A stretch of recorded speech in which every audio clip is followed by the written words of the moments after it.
Sirens, Slammers, and Service, a podcast for female first responders by female first responders. My name is Nikki Clucci, and I will be your host.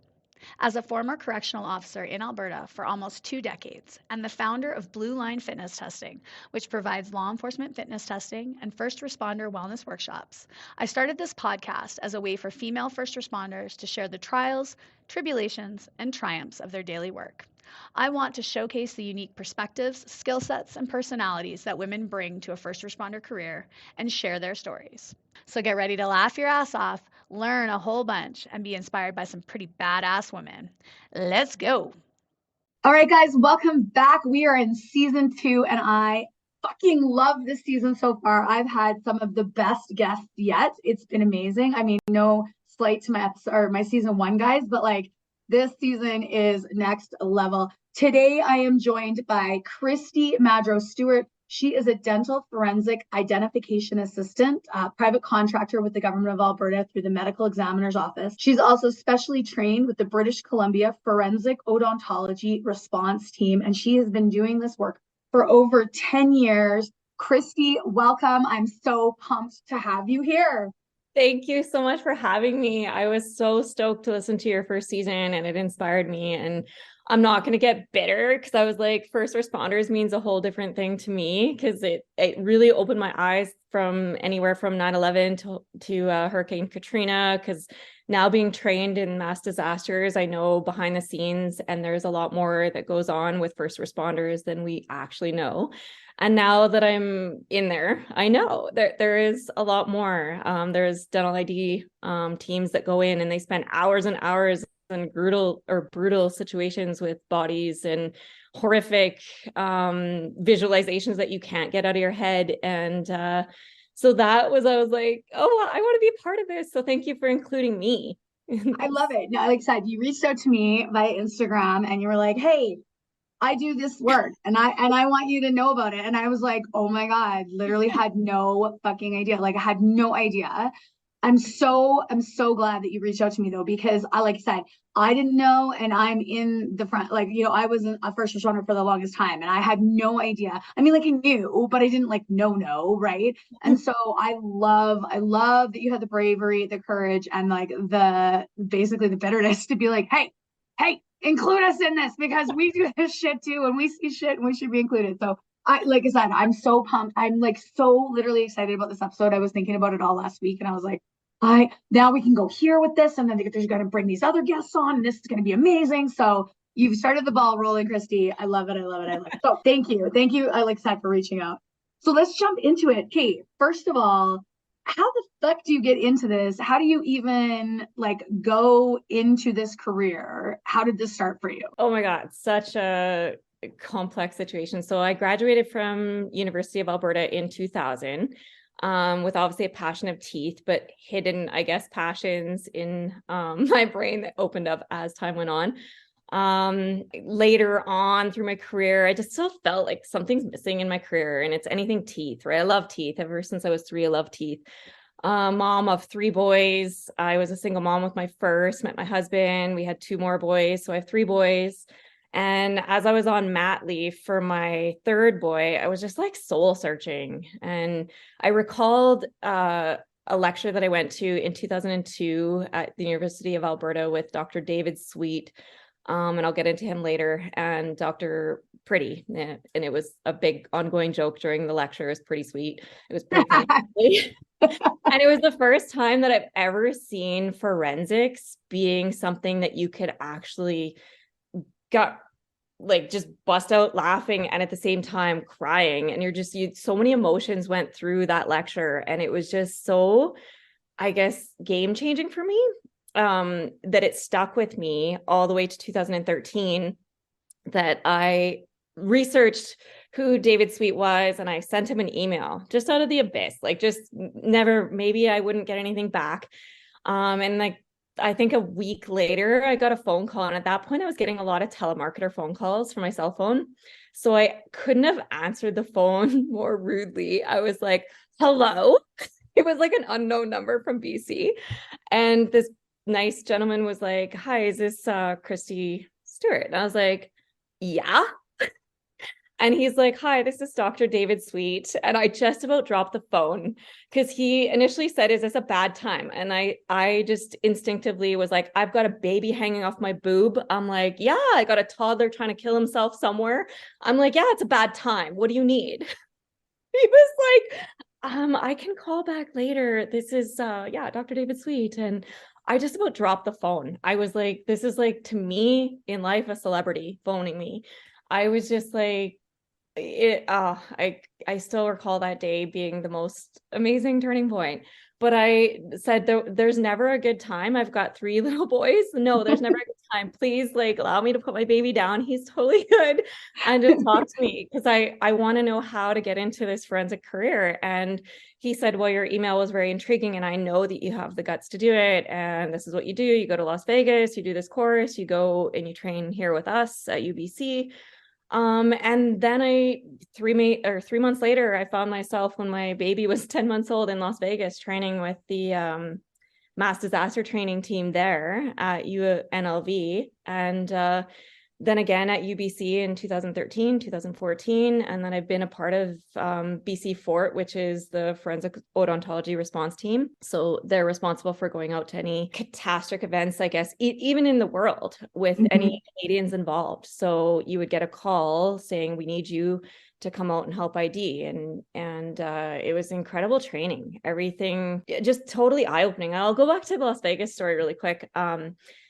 Actually, before that, Dr. David Sweet, he is world renowned. He was appointed the Officer of Order of Canada in 2008 for his work with DNA extraction of like bite marks and things like that. He's just incredibly trains the Canadian military, trains the Canadian police in forensic pathology. So just an incredible guy to have on my side.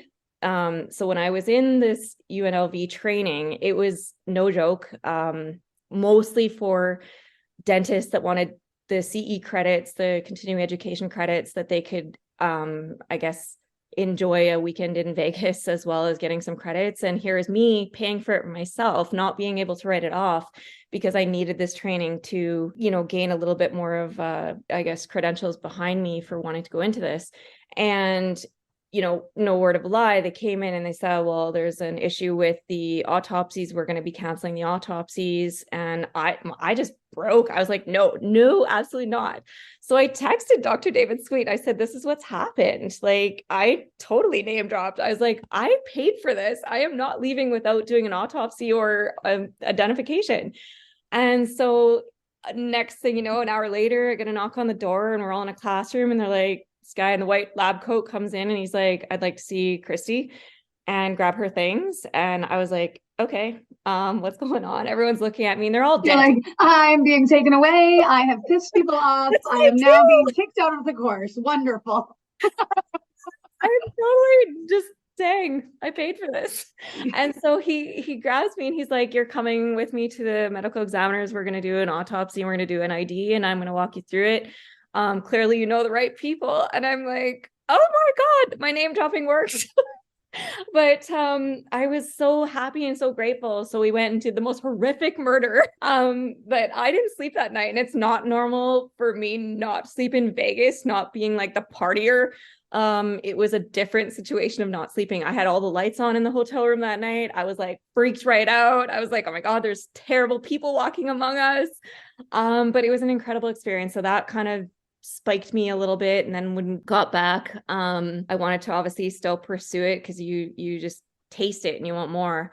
And so then I did the more training in UBC, flew out there a couple times and did the training with the BC Fort team, and incredible stories there too. So we trained with the RCMP there, and Dr. David Sweet led the lectures, and in the morgue, we had to do some things that were a little difficult at the same time as training the RCMP, which pictures we would need for court cases and whatnot.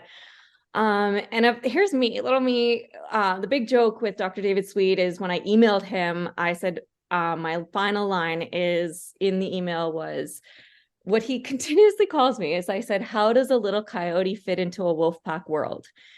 And that stuck with him. So he generally named me the little coyote. And so here's little coyote in this like room full of, again, dentists and RCMP, and the call was out for who wants to dissect this jaw from this body. And my hand went up first. I was like, I do. And no, did I not? I didn't want to do it, but I was just like ridiculously excited. And I was like, yeah, I do. And then when he's like, okay, Christy, come to the front. And there's like 40 people around this body. And I'm like, oh shit. And the RCMP are ready to take their pictures. And I'm like, I'm shaking beyond belief. I am shaking. And he gives me a scalpel and I'm fucking shaking like I could cut someone. And Dr. David Sweet grabs me and he says, put your left hand behind your back. You can do this. You know the anatomy. You can do this. And I was like, what the fuck is he talking about? Put my left hand behind my back. I got a scalpel. I'm going to cut a jaw from a body.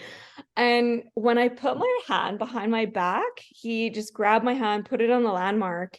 And immediately I stopped shaking. And that was like a pivotal point for me too, knowing that he's definitely been in this 1,000 times to know when to see someone's nerves and to know that it's human to feel completely like it's not every day you're going to cut a jaw off a face and stitch it back on. But it was incredible. And the reason you would do that is if there was no way that you can get a proper x-ray picture, because of course we do IDs, dental IDs, by taking x-rays. So if there was a case where you couldn't access the teeth properly with the x-rays apparatus, then you have to actually somewhat dissect the jaw and stitch it back for all purposes, just respect for the body. So at the end of it all, everyone just kind of walked away and I got to stitch the body back together. And I was just like, holy shit, I just did this. I just fucking did this. And I was so proud of myself. And it wasn't a proud moment where you want to go tell all your friends because they think you're psycho. Like, you just fucking sit there and it's a weird kind of like, you can't really express the shocking proudness that you have because you're considered then psycho. You're not psycho. You're not psycho. You're just passionate about what you do, which I love. It's like, like I said, I can hear it in your voice, just like being like, and then I got you this, and then there was this, and like the body and the anatomy, and like that's awesome. Like I think that's amazing. And when people have that like passion for their work and passion to do it well, like for me that's the thing, like you can be passionate about what you want to do, but you have to be, those are the people that want to do it really well. They want to do it like the best they can, and they want to really make sure that they, like you're saying, respect the body, respect the person that they're working on. That right. To me is amazing because that shows a full roundedness as a person, right? That it's not just the work, it's not just the goriness and the, like the, ooh, this is something that nobody else does. It's the fact that this is so interesting and intriguing and there's so many different facets to it. So I just want to take you back really quick. So by day, what do you do by day? Because you're saying that you're doing this on the side. So how, like, what is this, like, how does this fit into your life? So a dental hygienist by day. So I clean, it's all teeth. It's all teeth, just dead and alive. It is, and gaggers and non-gaggers is my other joke. It's terrible.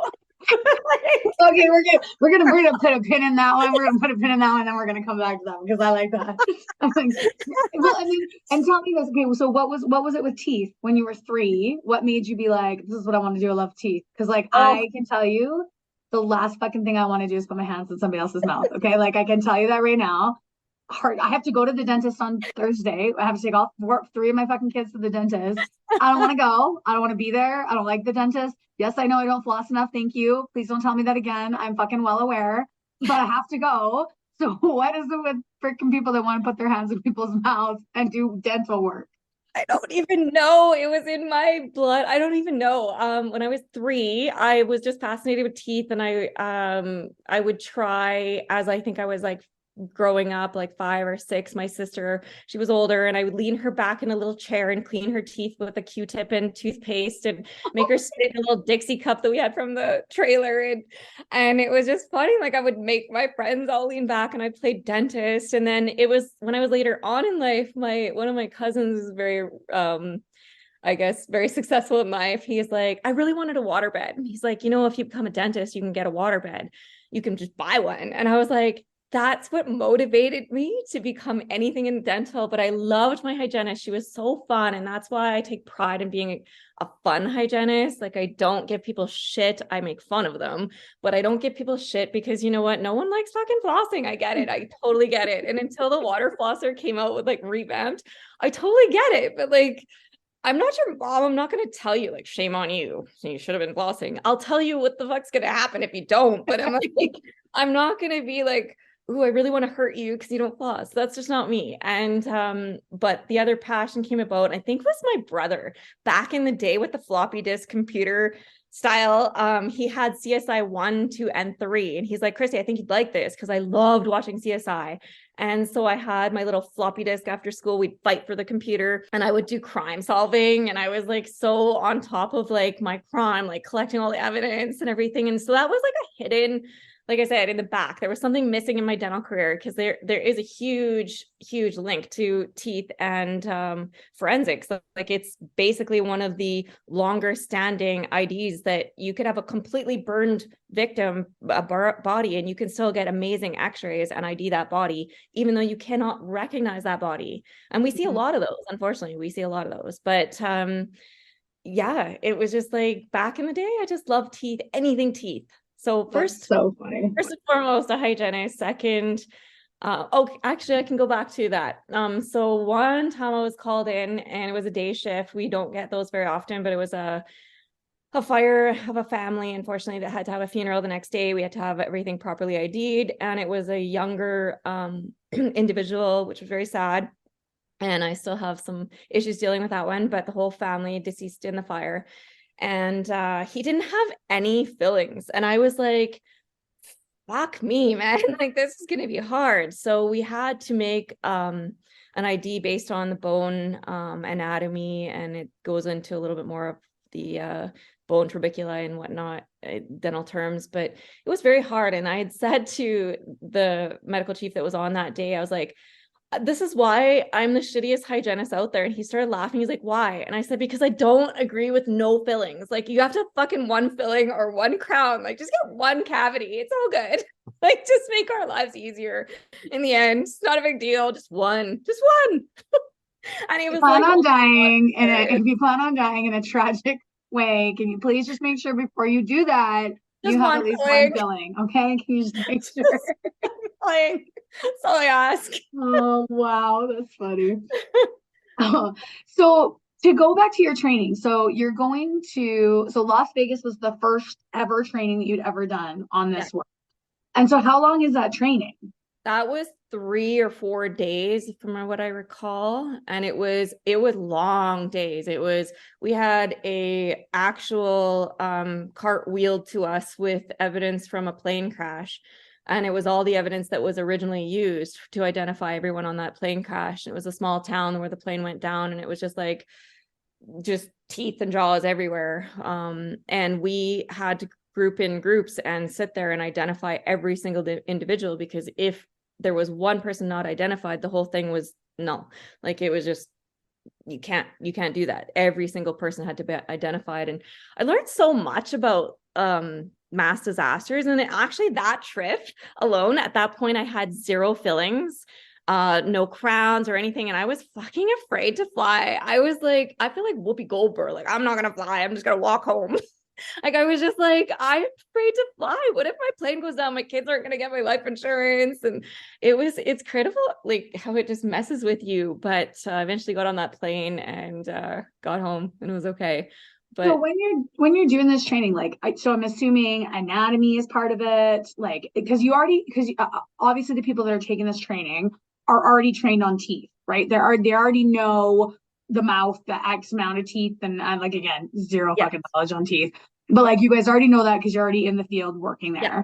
So like, are you learning more related to like what happens to the mouth and the teeth as you're decaying or as you're decomposing, or like, how does that work? Like, what would be different that you would be kind of learning anatomy, physiology kind of wise in this kind of training?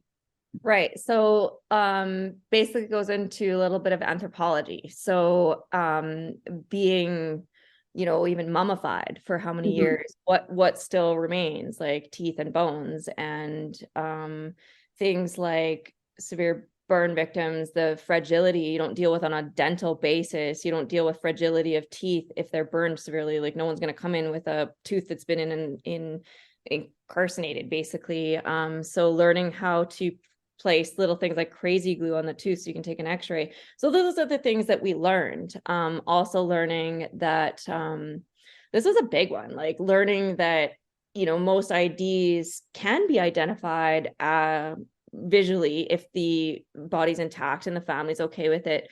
But a lot of times the body's either dismembered, or there's a horrific situation, or it's decomposed, and they don't want to put the family through that. Learning how to see these things and get over them, because it's not something that's flashed in front of you every day in the dental field. Like it's just, you don't, the odd accident victim that comes in that you have to help take x-rays on to reconstruct, they're still alive, but these people are deceased. So learning to deal with that, and deal with a whole bunch of teeth in one box, that you got to figure out how many bodies this were involved in this little box. And it's like, okay, well, this looks like the anatomy of a 1-5, which is a tooth number that we use in Canada and most of the world. It's just US that's backwards. So, this is a 1-5, but there's another 1-5 in here. It's just the way that the anatomy runs. So you're like, okay, there must be two people, or this is a pedo tooth. And how many people on the flight were under the age of 12, or something like that. So it was incredible to really focus on those things, because it's different, but it's the same dealing with like teeth in the live world as it is in the dead world. Like it's different. And my AM and PM are totally, everyone's like, oh, is it 5 a.m.? AM means antemortem to me, and PM means postmortem. So it really, it's like my brain is like antemortem, postmortem, but PM and AM to me is totally different than AM and PM to other people. It's okay, because it's the same with me. When I hear PC, I'm like protective custody. That's a Skinner. That's what that is, right? And everyone's like PC, like politically correct, or like preferred customer, and I'm like, no, that means Skinner. Like, don't say PC, like, or goof. Goof is another one. Oh, you're such a goof, and I'm like instantly, I'm like, oh my god, someone's going to get killed. And what is that? Let me know. Yeah, a goof in the jail terms is like, that's like if an inmate calls another inmate a goof, it's like instant. Like it's the worst insult that you could ever call anybody. Worse than calling them a Skinner, worse than calling them a motherfucker or a cunt or anything like that. If you call somebody a goof in the jail, it is on. And if it's not on, then that inmate is now like the pariah of the unit, because everybody knows that he's now a bitch, right? So like, same with it, like if a staff ever calls, like I had a staff one time didn't know the extent of calling somebody a goof, and he said it not in a mean way to an inmate. He's like, "Oh my god, you're such a goof," in like, you're being goofy, you're being silly. Right. And the whole unit, and thank God I was standing there, the whole unit stopped and went like this and looked at the bubble, like at the staff station, and I was like, oh my god. And I looked at the inmate, and again, thank God I knew the inmate really well. He'd been in jail basically as long as I'd worked there. And we looked at each other, and I was like, he didn't mean that the way. He's like, I know, boss, I know. And I was like, you didn't mean that the way you said that. And he's like, well, and then he realized, he could just feel, he's like, what did I say? I said, we don't use that word here. We don't use that word. That's not a word that officers use. And he was like, okay. And he said, and then he looked and he could see the whole unit. He's like, hey man, I'm really sorry. And he said it like really loud. He's like, I didn't realize that wasn't a word that we would use. Yeah. And so the rest of the unit was just like instantly calmed down. And the other inmate was like, no problem, boss. And like walked away. And I was like, oh my God, we just had a fucking riot over here. Like, so yeah, so believe me, I get it. I get it with words. I totally get it with words. Oh my gosh. That's so funny. So, okay. So you do 4 days in Las Vegas, you come back and you are basically like lit on fire and are like, this is what I need to do. I'm going to do this. This is amazing. And so then you're going out to UBC and you're doing, what kind of training are you doing out at UBC now? So UBC was where we were actually dissecting the jaw from the body in case of mass disasters. It's kind of like a tie into it. But BC, Dr. David Sweet, he's the one that founded the BOLD lab, which is the Bureau of Legal Dentistry lab there. And that's where he did a lot of these courses in training Canadians or Western Canadians for mass disasters in case we were called out. You can't just call upon me, even though I know how to read x-rays and know how to take x-rays. I can't just be called out if I'm not trained how to deal with a dead body and how to, I don't think we're ever trained on how to cope with it. That's one thing that you just don't know how to prepare yourself for. But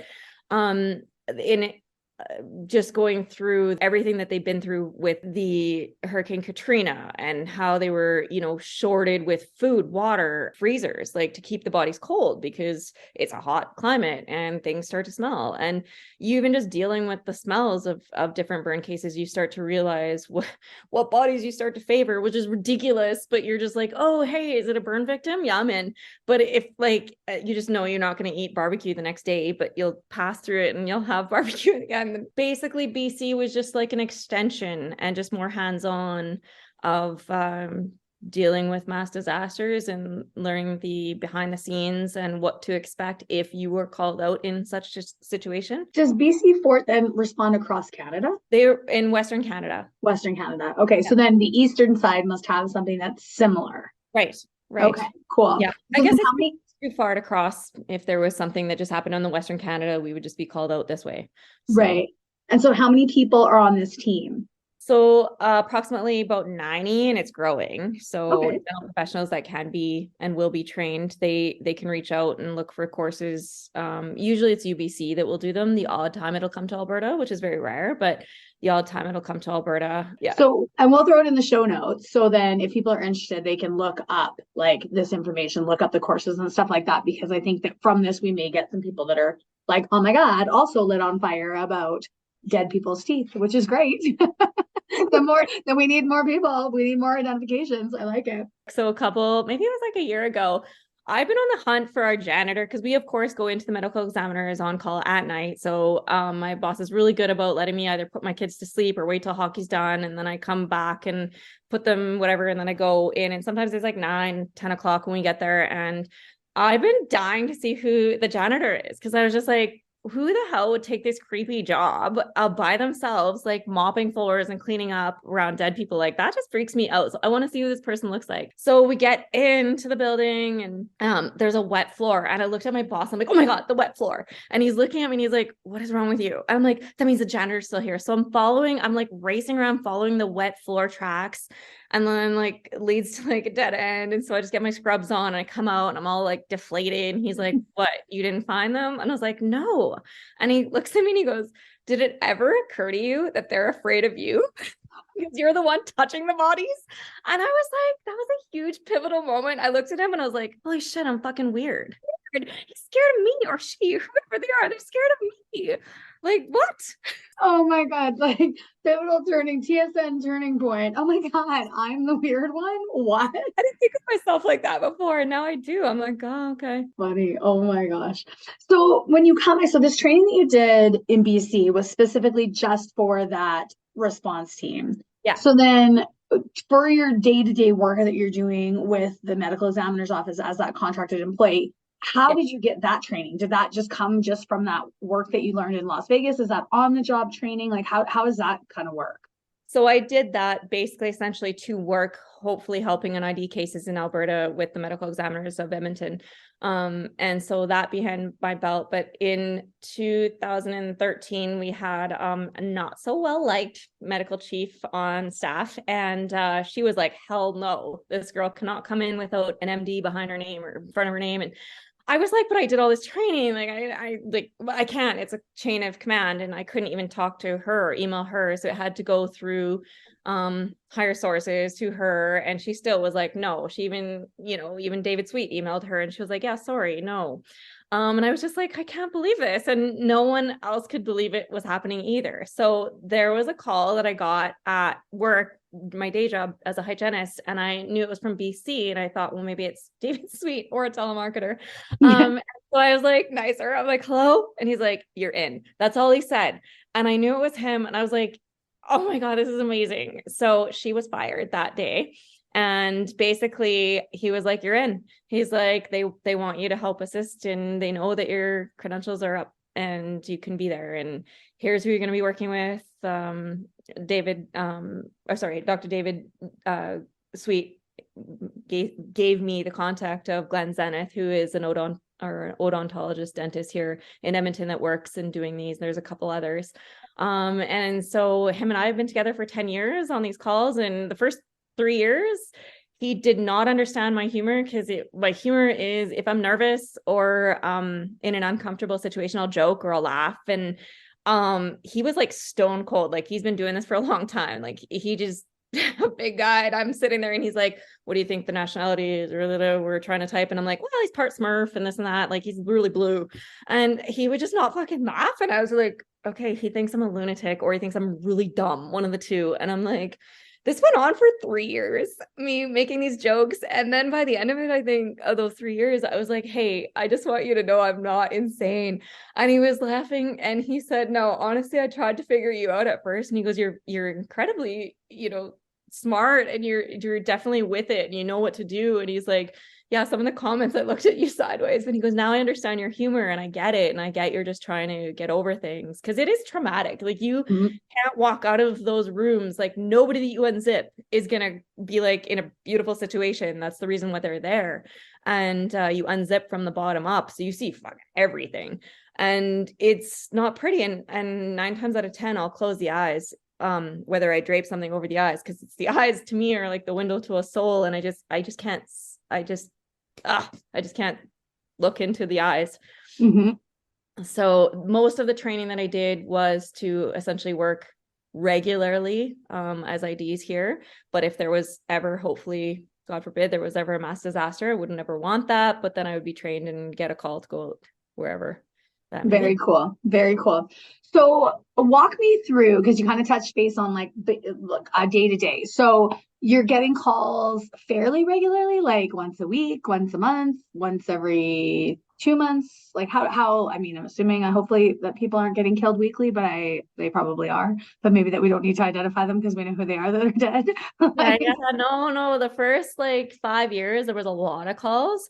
And then kind of you go like, your call shift is 1 week out of every 3. So sometimes you'd get a call and sometimes you wouldn't. There's obviously, I think, 3 dentists that are on call. And I only work for one of them. And then since the pandemic, things have really slowed down there. So I think possibly they could be training the x-ray technicians there to do a little bit more dental. So it's not we get called in when they're absolutely like dumbfounded and they're like, can't figure out this ID. Can you guys come in?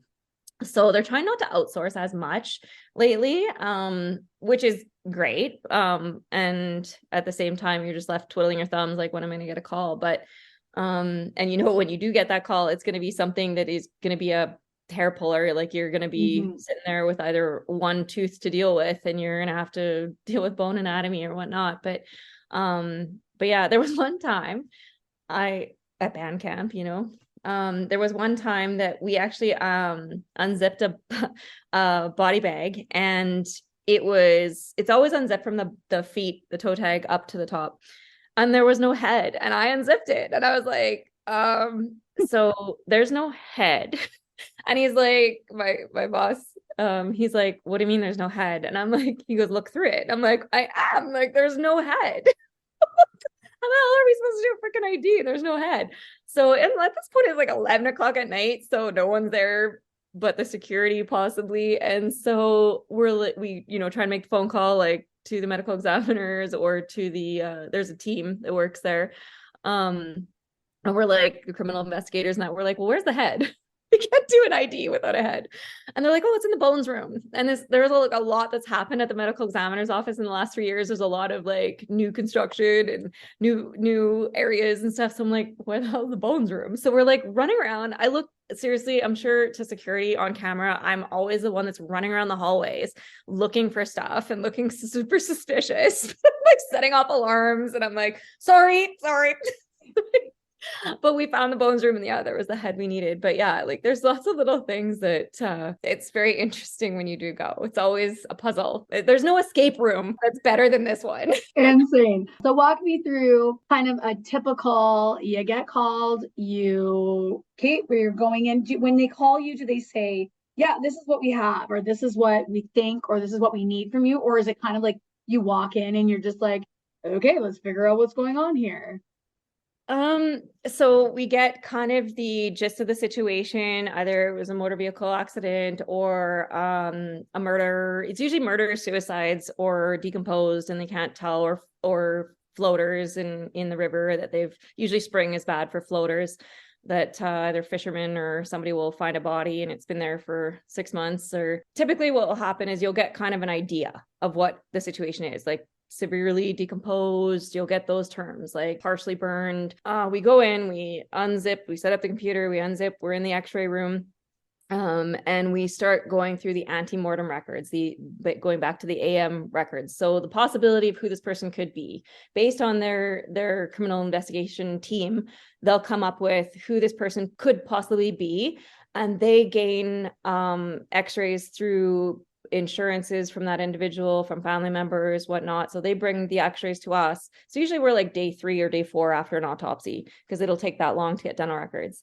Now everything's digital, so it can get a lot quicker. But before it was like, hey, we got snail mail waiting to get these x-rays mailed to us and whatnot. But now it's really quick. It's all emails and it's printed out. It's actually kind of harder sometimes because you get a printed x-ray from a paper and you have to hold it up and look, and then you got to try and cookie cut that from your own x-rays. But what you would do in that case is you would just open the bag, you do the x-rays. Sometimes the body's so fragile that you have to be incredibly cautious not to damage teeth or anything, because it's the last straw of who this person is. So they know the what, they know how, all of that. You're the who. Who is this person? So you're the last straw. So sometimes if it's a murder case, they're waiting on you to say, yes, it's this person, and they can make the final arrest and whatnot in a criminal case. And if it's a funeral situation, or if it's a life insurance compensation that has to be paid out from an accident or anything like that, they're waiting on those things. So we're the who, the final step of it. And sometimes I read the report and sometimes I don't, because sometimes I find that if I read the report, and this is usually the RCMP, that's where most bodies are found, in the RCMP jurisdiction, or the city police, I'll read their file, and it kind of gives me a mental picture of what happened to this individual. And at the same time, if it's a traumatic situation, I try not to read it until the end, because it can really taint you. Like there was one time that there was a horrible rape situation, and I was stupid enough to read the document before. And my goggles filled up with tears. I couldn't see out of my goggles, and this individual was sliding around the table because it was obviously pulled from the river, and you just keep visualizing things, and you want to just straighten your head and shake your head, but you just keep stupidly picturing horrific things, and you just want to be there for that victim. So you have to shake your head, clear your eyes, get back, because you're there for that victim. You're there to help be a voice for them. And that's one time at the 2nd or 3rd year I was doing this, I actually wanted to quit. And I texted David Sweet. And I said, I don't think I'm cut out for this. I said, I'm crying. I can't get these visualizations out of my head. I can't see people the same way. I'm driving home from these, in IDs, and I'm looking at them like, you just fucking have no idea. You have no idea what I just saw. And, you're just like out there beeping your horn because somebody didn't fucking go fast enough. Like, yeah, just get tainted. And I was tainted in humanity. And I was just thinking, humans are just fucking horrible people. And I was like, I can't do this. I'm raising 3 kids. I don't want to do this. I'm devastated. And his response back to me was the most politest slap in the face. It was like, Christie, he's like, I'm so glad that you have a heart and you have compassion. That tells me you're not a psychopath wanting to do this because you love death. And he was like, there is definitely evil in the world. And this is the clincher for me. He said, there are more good people in this world than there are bad. And you're just a few that can deal with this situation to avoid traumatic experiences for the people that have had to go through this. And I was just like, okay, I've got to somehow disassociate myself from this individual, from their situation, and try to be there for that victim's family, or for, somebody that, would have been forced to identify this person and they shouldn't.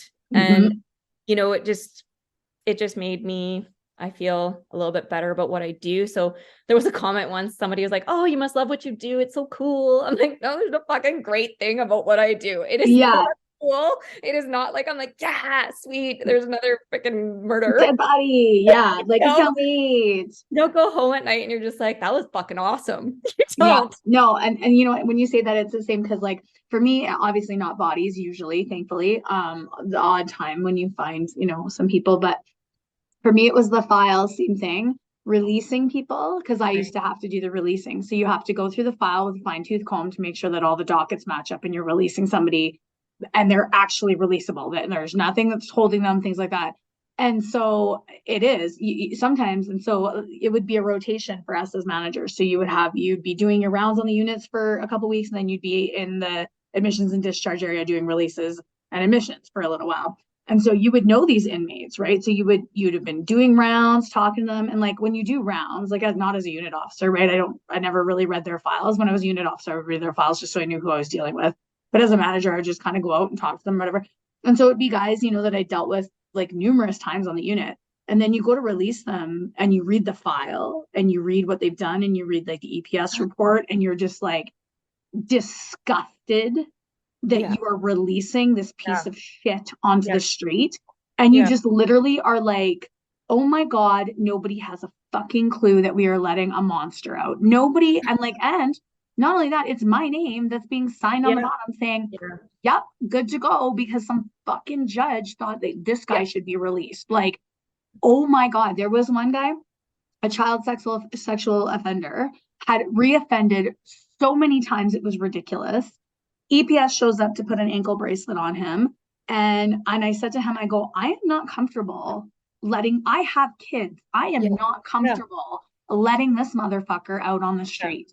Like, what are we doing to make sure? I said, one of you guys better be on this fucking guy, like shit on stink. You better not fucking let him out of your sight, because telling him that he can't go by a school and he can't go to a pool and is not going to protect any children out there. So like, I don't want to sign off on this file. I called my boss. I was like, I don't want to sign off on this file. And he said, same thing. Nikki, it is not our job to fucking judge. It is not our job to do you just sign off on that file. You make sure the paperwork's correct and you sign off on that file. And exactly the same thing. I left work that day. I was sick to my stomach. And I was like, I feel personally responsible if he hurts a child because it's my name on that file. It's not like I could have kept him in. I have no jurisdiction to do that. But the fact that my name signed off on this piece of shit being released into the community, disgusted with myself, disgusted with my job. And I was like, this is awful. This is awful, right? So it is, like you said, when you go home and feel like, oh my God, such a cool job. And I'm like, such a cool job. They just, dealing with people that are fucking horrible humans. It's great. It's awesome. I love my job. No, and that's what brings me to enlighten more people about like, correctional officers and dealing with what they have to deal with, and social workers and the ID team and things like that, that it is a bigger fucking picture of first responders. And it is, you have to be mentally tough. Like when you went to that, pedophile and talking about that and releasing him and stuff, I had a potential pedophile, because when we unzipped him, I was like, there's nothing wrong with this person. Why couldn't someone ID him? Apparently he was fleeing from the police with a briefcase with handcuffs and whatever else in it, like ropes and stuff, because he had abused so many children and in his family. So the family didn't want to ID him.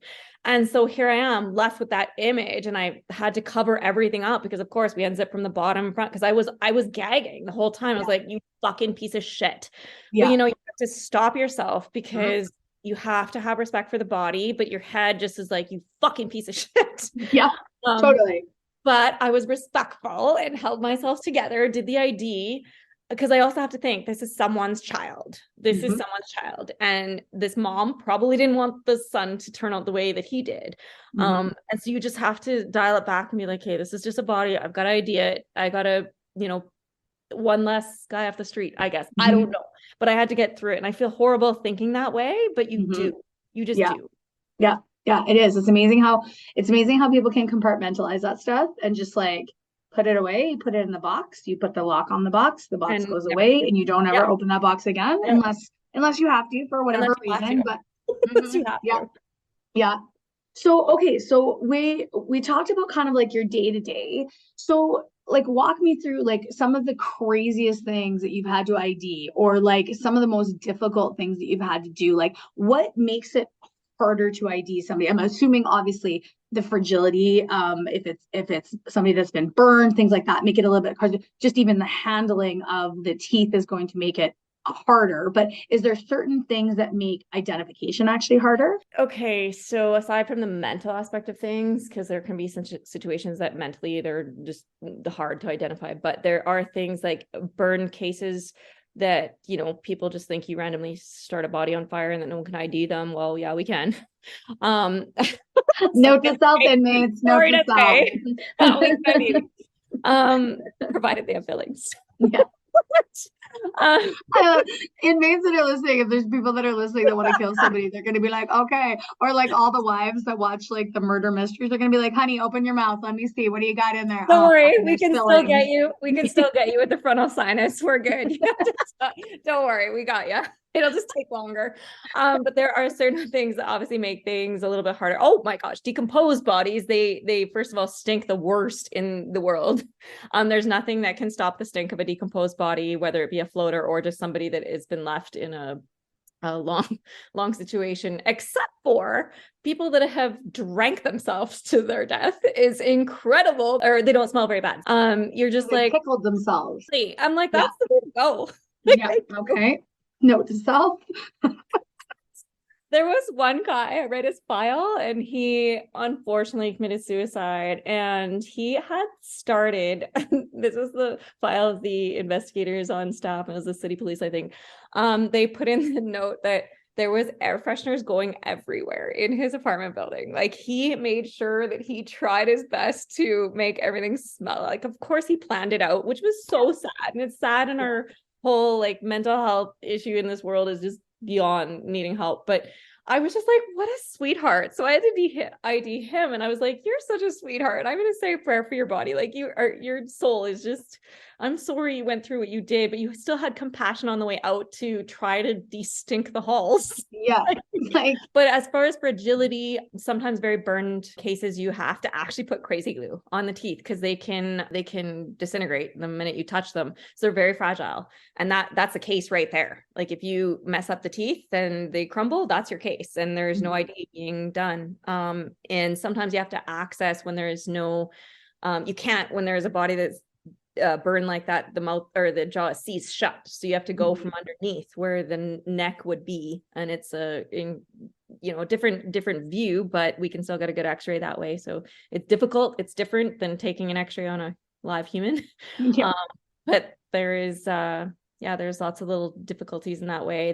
I think that going back to mentally, there was a time when I think it was like 5 years ago, there was a triple homicide up north, and it was so full in the medical examiners that they had the mom and the daughter on the same gurney in different body bags, but we had to pull them both in and try to maneuver around another body and do the IDs. And it was bittersweet. Like you just had to leave there knowing that the mom and the daughter are together, but at the same time, you're just like, it was a senseless murder, and it was just, it was horrific because she was so young. And that one didn't leave me. And that was one of the ones that triggered me to want to quit. I was just like, how can people be so inhumane? Like close right to the face gunshot wound. Like you're just like, we're lucky we had teeth to ID because the whole face was shot apart. And you're just like, you can't get that out of your head. Yeah.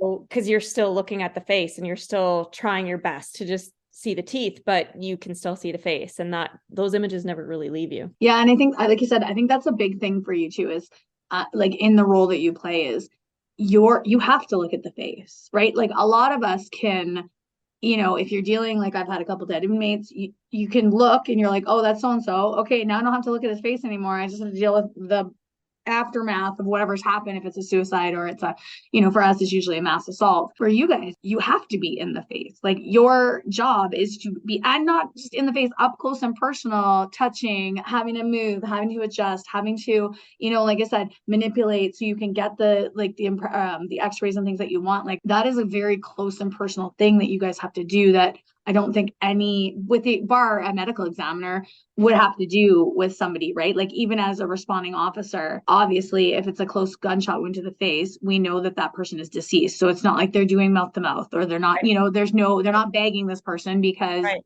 they know they're deceased, right? So medics, yes, they're dealing with it, but I just can't imagine like having to be up that close, that personal, that tactilely, necessary to touch and to be in there. That would be a whole different level of coping. So we've kind of touched on it a little bit, and I'm just cognizant of time because I don't want to keep you for the whole day. What do you do? Like, and what are ways? Because I'm surprised. Actually, I'm not that there is no training on how to cope mentally for this. Because hey, shock, there's no training for any of us on how to cope mentally with this stuff. I will that it's changing slowly for police, fire, paramedics, corrections-ish. Where they're trying to bring in more mental awareness and mental resiliency training and stuff like that. But yeah, to hear, like, hey, there was nothing in my training whatsoever on how to cope mentally with this. How do you do it? Like, what things do you do when you leave work to say, besides what we said, put it in the box and put the box away, like react to the world and how you, interact with people? Like I can just only speak for myself personally what I do, because I really don't know how other people cope, and maybe they're just so desensitized to it, which is unfortunate because you do eventually become desensitized. I'm hoping to get there, but I reach out to a good friend. She's been in the police force for a long time, and she did, deal with a lot in her career. So I usually will send her a text or a call when I had a difficult situation, and we'll either talk on the phone or I'll just cry the whole way back. 'Cause it's a fair distance, about 40 minutes from my house to the medical examiner's office. Sometimes I ride my motorbike. It's terrible. My boss hates when I do that. Do you know how many heads that I've had to collect from motorbike accidents? I know, and obviously I don't do that in the winter, but sometimes I do that just because you can't think about anything other than saving yourself on the way home. And and this is one unhealthy thing that I do, but it does help me. Like I always have one small drink for the victim when I get home. And even if it's like 1 a.m. and I know it's horrible, but I'll just say one little prayer for the victim that I just worked on, like God rest your soul and whatever else. And I'm not like super religious. I think I'm coming more so into it because it just makes me feel better. And it's something that I had to learn to just, because otherwise I want to keep my kids in a bubble. I want to pack weapons on me. I want to make sure that I'm looking at everyone and how they're handling situations around me. I don't want to leave my kids alone places because you become tainted in a bit and you want to put them in a box, but at the same time, you want to have them have a little bit of spidey senses. There's not a day that if I come back and my kids know that I did work, they'll ask me in the morning, they'll be like, so how'd that person die? And it's so funny because you're just like, I'm so sorry to do this. But sometimes I tell them and sometimes I don't. I'll be like, oh, it was just like one of those things. Like if it's obviously a horrific situation, I don't tell them, but sometimes I'm like, oh, they died in a car accident, or there was one time when I actually took a picture of a car burning on fire on my way home from work. And I was like, wow, that is crazy. There was people standing around it. And lo and behold, I got the phone call that night. You have to come and ID this woman that was caught in a burned vehicle. I cried so hard. And that was my second year, same thing. A lot hit me those first couple of years. Because I took pictures and I showed my kids. I'm like, you wouldn't believe it. This car was on fire on the way home in the ditch, and people were standing around and they're trying to put the flames out. I had no idea that there was a woman trapped inside, and she had 3 kids. And I Googled her kids and I went on Facebook and I was like, oh my God, she was just going home to her family from a day of work. It's precious. And I cried so hard doing her ID, and I said so many prayers for her. And so how you deal with it? I don't know. I guess I pray and I have a little drink and I talk to trusted sources that know how to deal with these situations, because I can't just talk to family and friends about it. They'd be like, like, you can't be like, well, yeah, the body didn't have a head, so you had to look through it. You can't just say that to anybody. They'll think you're twisted. Anyway, I want to thank you for bringing this to light, because unless people know that there's people that do this, and you do know it, but it's just like it's not really talked about. So now that people know it, there is a whole other group out there that is part of the first response team, like as yourself, like correctional officers dealing with it too, like dealing with traumatic situations. And I just want to say thank you for having me, because I love, like I said, this has been absolutely amazing, eye-opening. Like just hearing like you talk about things, and like to me, you know, it comes off as laissez-faire, like, oh yeah, and then, you know, like it was didn't have a head, and then there was this, and there was, you know, and like but it is, like you said, it's 10 years. That's 10 years of doing this. It becomes normal. And I always see normal with fucking quotation marks, because even like I said, me talking to like my friends, like, oh yeah, it's a normal day. Like somebody got his face punched in, and they're like, what? And like, oh yeah, I got wicked beat. Like he got beat down hard. And they're just like, I was like, how was your day? They're like, Roger broke the photocopier. So that was interesting. And I'm just like, oh yeah, you guys don't live in the same world as me, right? And like, and like, even like you said, like talking about being a mom and doing this work. And so we're going to be doing an episode. I don't know if we're going to have it in season 2, but we're going to be doing an episode about being first responders and being moms, because I think it's a total different thing. And I'm going to give all shouts out to the males that I work with. Being a dad and being a first responder, you also, you know, there's different ways that you react. But I think being a mom, there's a whole other facet of it where you do, like, you become hyper vigilant about your kids. You become hyper vigilant about like situational awareness. For me, again, it was like, I was actually talking to a friend about it the other day, and they were like, I was like, I teach my girls to fight. Absolutely. All my girls are going to know how to scrap. Yes. And she was like, really? Like, don't you think that's like that's a little aggressive? And I was like, I would way rather my girls know how to fight than them not know how to fight and then be trapped in a situation where they can't protect themselves. But on top of that, before I teach them to fight, I teach them to be vigilant about everything going on around them. Yeah. So like my girls know to look up when you're walking, like that. Yeah. I yell, yes. Like I'm always like, look up, pay attention, focus. Yeah. And they're just like, you know, but because the amount of women, and again, I'm generalizing and I don't want to do that, but the amount of women, we don't have that vigilance, and we walk around and we have a very innocent view on life.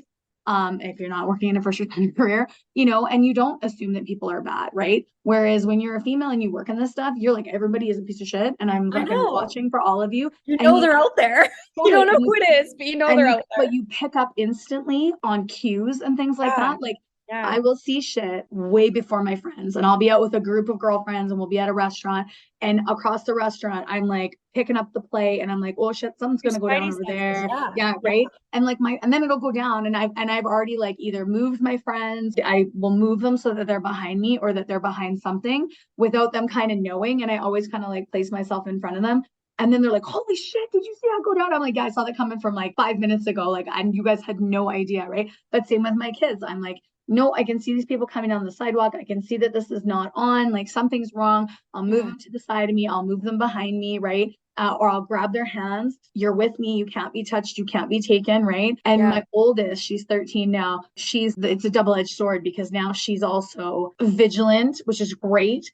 She's quick now, and she'll be like, Mom, and I'll have seen it. And it'll be like half a second or second later, she'll go, Mom. And I'm like, instantly. So then she'll reach for, you know, my middle daughter, or she'll reach for the youngest, and I'll take the middle. And it's like, good, because I want you to be aware and not fucking your head in the clouds, looking at your phone, not paying attention to the world. But it's also really sad. That's the world we live in. And that's how I have to teach my girls to be raised in the world, is to be on alert, always be vigilant, always assume the worst, right? Because like you said, not everybody in the world is awful. There are more good people than there are bad people, right? And so it's really hard, but it is one of those things that I'm like, I would way rather we're planning for the worst, have it happen, and you not be prepared, right? Totally. Because if anything happened to one of our children, you and I both know we would never forgive ourselves for not prepping them better. You know what I mean? Like, because of what we've seen, what we've known. And yeah, like I know it's twisted, but at the same time, you're like, I got you. You got to get yourself, because I'm not always going to be there, and you're not always going to be there. So you have to have that peace of mind that they're aware. Totally. Okay, I'm going to wrap it up again, just because I know that we've been on for a while, and it's your day off, and you can go and enjoy it, even though it's minus fucking bazillion out there. It sucks. Did it in season 1. I'm going to do it in season 2. We're going to wrap up with some rapid fire questions for you. So the first question I have for you: what is the coolest piece of equipment that you get to use in your job? Oh, I guess would be the UV light to look for composite fillings, because they don't always show up in a deceased situation where there's a lot of tissue around, kind of brush the tissue off, but you use the UV little flashlight and you can look for composite fillings and be able to tell. And it's kind of fun. It's like really CSI like. That's very cool. Okay, what is the funniest thing that has happened to you in your career, or if you want to narrow it down in the last like couple of years? Where the jaw was dissected and I was cleaning it off in the sink, and my boss already zipped up everything and was taking it back to the morgue. And I was like, oh shit, the jaw. Running down the hallway with a little cup with a jaw in it, going, wait, the jaw. And then that's on security camera. And I'm sure they were just laughing, but that to us was funny. Maybe it wasn't funny to people, but that was kind of funny. I was like, hold on, wait, there's still part of the body. We need all of the pieces. All of the pieces need to be accounted for. I would love to find out who the security is and just be like, can you please come on this show? Because I have some questions for you. Right? It'll be like, oh, that Christie. Yeah, she's a loose cannon. Yeah. Oh, we know her. She's the one that traces like the wet floor looking for the janitor. Do you know that the janitor comes in here and they're like, please don't tell her where I am? Totally. Oh my God. Okay. What do you have as a piece of advice for somebody that would be looking potentially to get into this career? I would say that you think that you want to do it, and when you do it, you think you're not mentally strong enough, but you are. You are already at that point because you made the decision to do it. It's just going to take some training for your own brain and your own thoughts, and to go in to do some of these courses, look for them. They don't always come up every year, but BC Fort training courses or anything forensics, they delve into a lot of things that it's interesting. And if you already think that it's interesting and you're in the dental field, that's one step forward more than other people. So you're already there, and you just have to keep going because it does get better, easier. Never really, I guess, a dull moment, but yeah. So do you have to have dental training in order to do this BC Fort training? Like, or can anybody just be like, hey, I want to do this, I want to try it out? Predominantly it's dental training because you're trained with x-rays. You're trained to take x-rays, you're trained to read x-rays, you're trained on fillings, on what to watch for things that would be identification for an individual or a body. Okay. So yes, there is dental training in this one. Okay, cool. And then last, and this one's going to be fucking morbid because we're talking about dead people, but what is your favorite snack to eat on shift or while working? Obviously not barbecue because we went. Oh, and we have to talk about gaggers and non-gaggers. We cannot. We have to get back to that as well. So, oh my God! Every time you ask that, I was like, I hope she doesn't ask me that. I'm totally asking you that. I will have a piece of cheese because it doesn't, like, I'll have a cheese and a little bit of wine for the victim, but the cheese doesn't, as far as I have not seen anything that associates cheese with a dead body. So I won't have any steaks or anything till at least a day after. But yeah, I force myself to eat something because your stomach is still queasy, but it's a piece of cheese. There you go. Is it good cheese or is it just like marble cheddar from Costco? It's not smoked cheese, not the day of, depending, but it is usually like Gouda or something like that. Just a little piece. Cheese. Oh my God. That is so funny. Just not smoked cheese. Okay. And then tell me, to wrap this up, because I mean, I can't even, it's probably going to be a mic drop moment. Tell me gaggers versus non-gaggers. Please tell me about this.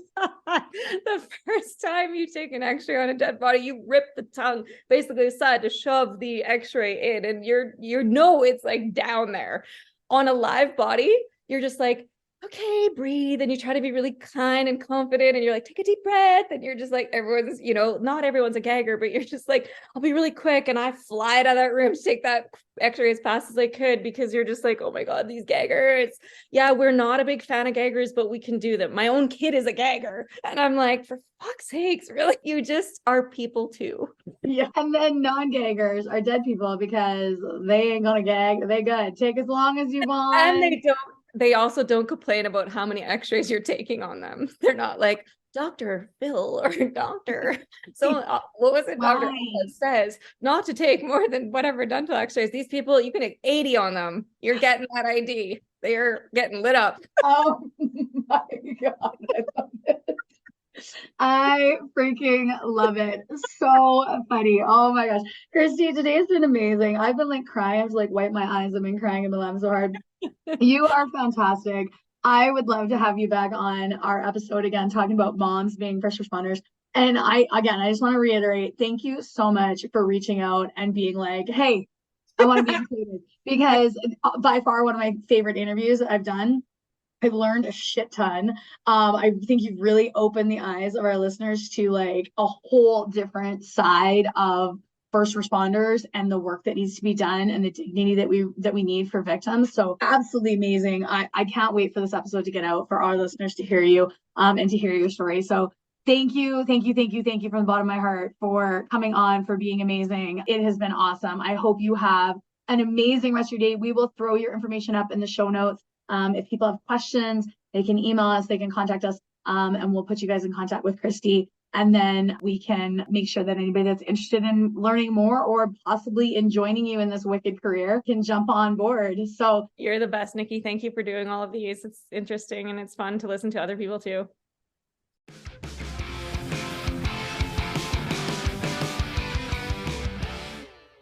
Well, that's it for today, guys. Thanks so much for listening, tuning in, and sharing your time and energy with us.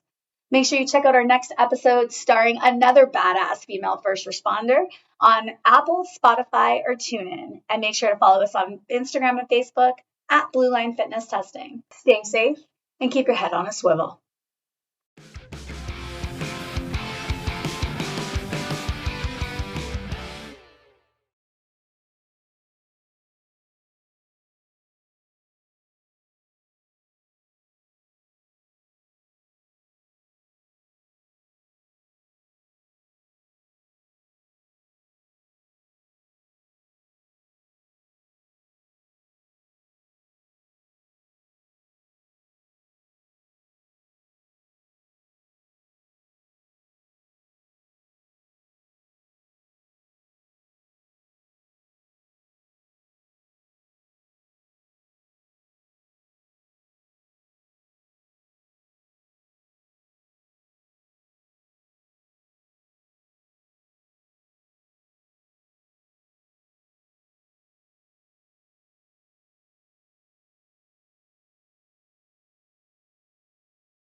Well, that's it for today, guys. Thanks so much for listening, tuning in, and sharing your time and energy with us.